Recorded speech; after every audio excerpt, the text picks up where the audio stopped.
Interpretation of verse 197 of Surah Al-Baqarah.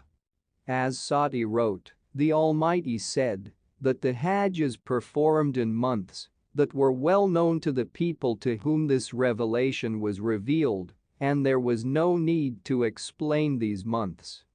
The command to observe the fast needed an explanation of which month was allotted for this rite. The command to perform the 5 obligatory prayers needed an explanation of the time allotted for these prayers.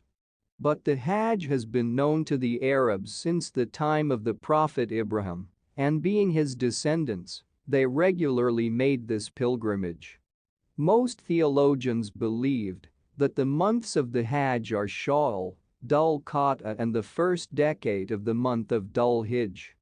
It is during these months that pilgrims enter Ihram with the intention of performing Hajj. It is reported that Ibn Abbas said, the inhabitants of Yemen, going to the Hajj, did not take provisions with them, saying, "We trust in Allah." When they arrived in Medina, they began to ask the people for help. And then Allah Almighty sent down the verse, "Take supplies with you, but the best supply is piety." This hadith was narrated by Ibn Ayna with a sent chain of narrators. It was also narrated by Abu Dawud, and An-Nasai. Interpretation of verse 198 of Surah Al-Baqarah. It is reported that Abu Umama at-Taymi said, I made money by renting out, and people said that my Hajj did not count. When I met Ibn Umar, I asked him, O Abu Abd al-Rahman, I earn on rent, and people say that my Hajj does not count. Ibn Umar asked, don't you enter Ihram? Don't you say Talbiyah? Don't you go around the Kaaba? Don't you set off from Arafat? And don't you throw stones? I said, of course I do all of that.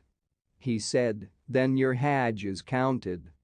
Once a man came to the Prophet, peace and blessings of Allah be upon him, and asked him about what you asked me now. The Messenger of Allah, peace and blessings of Allah be upon him, remained silent and did not answer him until the verse was not sent down, there is no sin on you if you seek mercy from your Lord. Then the Messenger of Allah, peace and blessings of Allah be upon him, sent for this man, read this verse to him and said, your pilgrimage counts. This hadith narrated by Ahmad, Abu Dawud and others, and Abu Dawud called it authentic.